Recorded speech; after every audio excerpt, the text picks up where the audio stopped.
अस्सलाम वालेकुम दोस्तों, कैसे हैं आप लोग। उम्मीद करती हूँ ठीक ठाक होंगे, खुशबाश होंगे, अपनी ज़िंदगियों में हंसते बसते होंगे। तो आज हम बड़ी स्पेशल और मज़ेदार रेसिपी बनाने जा रहे हैं जिसका नाम है बटर मलाई अंडा करी। ये रेसिपी यकीन करें 15 मिनट में तैयार होने वाली रेसिपी है। इतनी मज़ेदार, क्रीमी और लाजवाब कि आपके मुंह में पानी आ जाए। चलें जी, चलते हैं रेसिपी की तरफ। यहाँ पे मैंने पैन ले लिया था, 2 टेबल स्पून के करीब मैंने इसमें बटर ऐड कर दिया था। आप देसी घी या नॉर्मल घी भी ऐड कर सकते हैं। साथ ही मैंने एक प्याली भर के हमने इसमें डाल देनी है दही, और एक प्याली डाल देनी हमने फ्रेश क्रीम की। अगर आपके पास फ्रेश क्रीम नहीं है तो आप दूध की मलाई भी ले सकते हैं।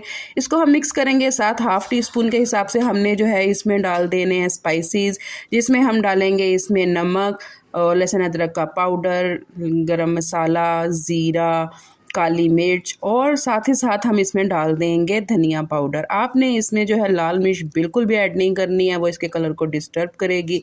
तो जी यहाँ पे जो ये बटर और मलाई का ये कॉम्बिनेशन आपको देसी और रिच फ्लेवर देने वाला है, बड़े मज़े का। और यहाँ पे जो मैंने 3 अंडों को बॉईल कर लिया था, आप उसको बॉईल करके अपनी मर्ज़ी की शेप में काट सकते हैं। और जी उसमें हमने इस जो अंडों को बॉईल किया था उसको हमने इस जो बटर में है ऐड कर देना है। और यहाँ पे हमने फ्लेम को मीडियम टू लो ही रखना है।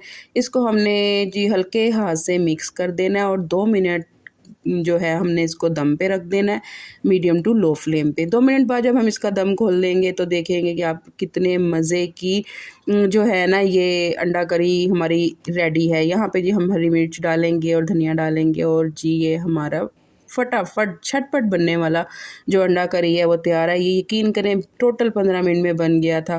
बिल्कुल भी मेहनत नहीं है, बेसिक मिसालों के साथ ये हमने बनाया था। तो जी दोस्तों, ये थी आज की हमारी मज़ेदार बटर मलाई अंडा करी की रेसिपी। अगर आपको ये रेसिपी पसंद आई हो तो वीडियो को लाइक और मेरे चैनल सब मोमेंट्स विद सबा को सब्सक्राइब करना ना भूलिएगा। मुझे टिकटॉक पे फॉलो ज़रूर करिएगा। अगली बार और जी कमेंट ज़रूर करिएगा। अगली बार हम मिलते हैं एक न्यू और मज़ेदार रेसिपी के साथ।